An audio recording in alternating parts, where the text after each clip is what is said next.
Hey everybody, Karen from Master Spirit Guides. I hope you're doing well today. So we have a list of community questions that you guys have asked through comments. So you can leave a question anywhere in the comments and we'll pull them and eventually do a session with the lead team collective using the dowsing rods. Okay. This grouping of questions has to do with guided communication, ancestors, and astral realms. Okay. So let's see. My sister wrote, my sister puts these together for me. Thank you, Marcia. Questions about communicating with the unseen world, the many ways our guides send us information, and the energetic feedback we receive from the astral realms. That'll be interesting.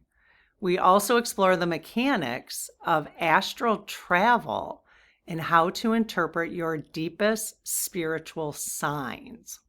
Cool. So if you're new here, welcome. Again, I do speak with our spirit teams through these dowsing rods and answer your questions and do other things, but I sometimes get messages on this pendulum as well. We have a lead team collective that they gave me their name on this pendulum, and the lead team is made up of all of our spirit teams in the community. Okay, so you're visiting today. If you never come back, will your spirit team still be a part of this? Probably not. I don't know. I don't know 100%. Let me find out. We'll find out that specific question. But if you do want your spirit team to be a part of the group, just go ahead and give them permission. They say that some people don't have to do that. Their higher self has given permission. But if you want to make sure that your team is a part of the lead team, then just say, hey, be a part of the lead team. Okay. All right. So I got a quick prayer first. I close my aura to all but my higher self, the God consciousness, my guides, guardians, the lead team collective, and only those of the highest and purest light. And ask Archangel Michael to please protect my channel, your channel, the lead team collective, so it is all of the highest and purest light. Amen. Hello, lead team. How's it going today? They just say yes. That's all they can say is yes and no. At least it's for me in terms of me understanding. Are you open to having a session with us today? Yes. Are you ever not open to having a session? No? Okay. Well, thank you for doing this with us. We truly appreciate it. First question is a person, I was like, what was that question? If a person comes by the community and listens to this video and their spirit team is a part of the conversation, right? Yes, for the most part, that's true. Yes. If they never come back again, is their spirit team still a part of the communication? No. Okay. I always wondered that. Okay. All right. I'm a little wheezy. They like to get at my throat, I think, sometimes. The throat chakra. Okay, so lead team, I got a bunch of questions from the community for you. Thank you. First question, can spirit guides communicate with a person even if they don't consciously know how to receive the message? Yes. Our spirit guides always communicating with us, even if, for those who don't even believe in spirit guides. Yes. They just don't know it. Is that true? Like they just don't realize that that's coming from their spirit guides? Yes. Is that true for like inspired thoughts? Like if you have an inspired thought, is that just the human mind having the inspired thought? No. Is it always the spirit guides giving the inspired thought? No. Okay. So it's sometimes one or the other or both? Yes. Okay. Do spirit guides communicate through sudden feelings, emotions, or an unprompted download of information? Yes. Always? No. So that's always the hard part, is trying to discern, is this coming from my guides? Excuse me. Oh my gosh, you guys. The more work you do, or the more you play with the energies, the more you kind of understand what's coming from you and what's being prompted by your teams. Yes. Okay. Can spirit guides disclose information from one's Akashic record? Yes. Okay. Let me ask this question, because in the Spirit Circle, which is the membership for the channel, if you want to check it out, the QR code's right here, or the link is in the description. We have a couple levels of the Spirit Circle, and in the practice, we are reading the book, How to Read the Akashic Records. However, like, we are literally having our first conversation about it tomorrow. And depending on when you watch this, but this week, let's just say, I recently heard it, and then I heard it from another a person who channels, Archangel Raphael, actually. And no, I heard it from Diana Cooper. I had heard it from a Diana Cooper, who is somebody we've read a couple of her books in the Spirit Circle as well. And she's a channel. So really good books. She said that the Akashic records will no longer play a role. Because I don't really even understand. She just said it. And like, she didn't say why or anything, but I think it's because we're ascending to a 4D and then 5D. So I'm going to ask this question because somebody else in the community actually mentioned it that same day that I heard Diana say that. And I was like, oh, okay, this is a message that we need to have for some reason. Is the Akashic records going to be important to those who are in the 4 and 5D? Oh, no. Okay. Do you recommend that those of us in this community continue to at least understand the Akashic records? Oh, okay. Yes. Okay. So are we wasting our time in the Spirit Circle by reading How to Read the Akashic records? No. All right. Is that because we have time still before the completed ascension? Is that why? Yes. Okay. And so it can still aid, the Akashic records can still aid in our spiritual growth? Yes. Okay, good. Can spirit guides disclose information, they're already saying yes, about one's past lives? Yes. Do spirit guides commonly use ringing in the ears as a form of communication? Yes. Oh, that's interesting. So recently I have been having, if something's loud, like even myself, if I'm talking loud, my right ear feels like it's staticky. Is that a form of higher vibration? Oh, I never thought of that. Yes. Or is there a physical ailment in my ear? Oh, I was going to go to the ear doctor. No. Huh. Okay.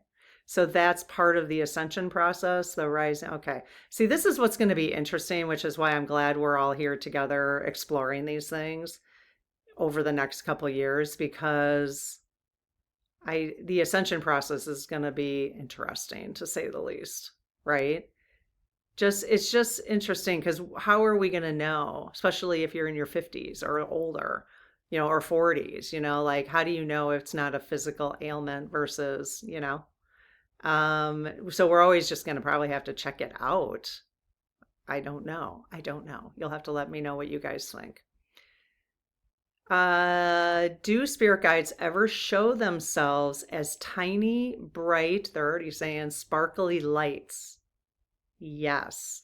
I haven't, you guys, when I first started doing this, I used to hear all the time that you would see things. And actually, I got I actually recorded, I used my camera to record something a recording of mine where the spirit, I mean, it was like this, it was really cool actually. But I haven't, only because Jared and Lob and Marsha probably see those, but I haven't, you guys, I haven't heard any. Are you still seeing things behind me? I haven't heard for like a couple months. I mean, it's just become kind of commonplace that, I haven't heard anybody commenting or seen the comments myself. So let me know. Let's see. Do spirit guides continue to work with a person even if they have low self-esteem and doubt their worthiness? Oh, yes, 100%. Our spirit teams do not ditch us. Do they ever ditch us for any reason? I mean, think about that. Like, do they even ditch the most awful person on earth? No. Like Jeffrey Dahmer did that. If you guys don't know who Jeffrey Dahmer is, you can look it up. Did Jeffrey Dahmer's spirit team ditch him when he was on Earth? No. Okay. I won't name any others, but cut, clear, cancel. We don't need that energy here. All right. Do spirit guides continue to work with a person? Okay, we just asked that. Can spirit guides sometimes wish to continue communication when a person attempts to end a pendulum message or session? Yes. Yeah, they're not ready yet. They're like, we're not done. We're not done. Yes, that's true. Okay, my little calendar is like bouncing up and down. I think I have something on my calendar today. My calendar wants to call my attention to. So the next section is astral travel, ancestors, and spirit connections. Do most people travel to the astral plane most nights while sleeping? I find that fascinating. Except last night, I swear I woke up every 30 minutes with a hot flash. It was so annoying. Cut, clear, cancel. Enough that I was like, okay, it's time to get on. It's time to get the estrogen. It's been 6 years. I'm done. Yes. Okay. Okay. All right. I hadn't asked them yet. Do you guys think I should get on estrogen patches? Yes. Okay. They've told me no in the past. So just so you know. All right. Does recalling astral visits indicate a person is more spiritually advanced? No. And the only reason I'm going to, so the reason I think they're saying no is they probably wouldn't use the term spiritually advanced. Is that true? Yes. Would you say a person who is more experienced with their energy? Yes. Okay. So it's kind of an interesting thing to think about spiritual growth as just an energetic raising of your vibration. Yes. Okay. Rather than having more knowledge. Is that correct? Yes. It's kind of interesting. I hadn't really thought about that before. So, do people communicate physically and telepathically with one another in the astral plane? No. Oh, I think this is meant to say psychically. Okay. Do people communicate? I think it does say psychically. I just pronounced it wrong. So do people communicate psychically in the astral plane? Yes. Is telepathy, is that any different than psychically? No. Okay. So it's both. Both and. Okay. Yes. Does all astral communication between people get routed through their spirit guide teams? Huh. Yes. Oh, wow. All right. So when we are visiting the astral plane at night, when we're sleeping, are we mostly meeting with our own spirit guide teams? Is that what we're doing? Yes. Okay. Just kind of, chilling and processing the experience? Yes. Interesting. Like I just had coffee with a friend for 3 hours yesterday and just processing life experiences. That's pretty much what we do. Okay. All right. Does all astral communication between people, okay, I just asked that, sorry. Sometimes I lose my spot.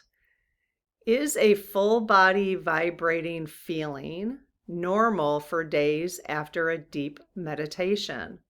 Wow, yes. See? And then you're like, is this a physical ailment or what's going on? Like doesn't feel normal. Does feeling a vibration after meditation indicate that one has raised their personal vibration? Yes. Nice. Nice. Can spirits in general use music as a means to communicate with the living? Wow.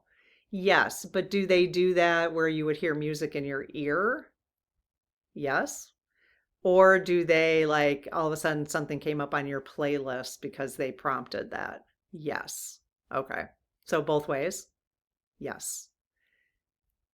Can a person who has no children, ding, ding, ding, that's me. It was not my question though, become an ancestor to the descendants of their siblings? Yes. Because honestly, we're all one soul family, right? We're all like yeah, yeah. Our soul family is pretty large. Yes. So is it possible that those of us who are hanging in this community together are all a part of a soul family? Yes. Yay. Hi, soul family. High five. Boop. All right. I want all of you to give me a high five on the screen right now. Boop. All right. Oh, Lucy just went. Can a person become an ancestor to the descendants of their spouse? I gotta think about that. Can a person become an ancestor to the descendants of their spouse, even if they're not biological? I was thinking it was like steps, yeah. Even if they are not biological relatives. Yes, again, soul family, right? We're all just coming and going, in different avatars, different, looks. All right. Do spirit guides use physical signs like tapping on roofs or walls to communicate? Yes. Yes. Okay. It's hard to know, right? You're like, is it raining or what's going on? Can spirit guides suddenly leave without warning while a person is working with a pendulum? No, because, well, can spirit guides stop communicating through the pendulum? Yes, they can. I mean, they can just like every once in a while, they'll not answer a question. So, but does that mean that the spirit guides actually leave? That's, I think, the hiccup on that question. No. Okay. So, what do you guys think about these? Does this resonate with you? Any of these questions? How does it make you feel when you think about these kind of things? It raises my vibration for sure, and I hope it does the same for you. All right, we'll see you in the next video. Take care. Bye-bye.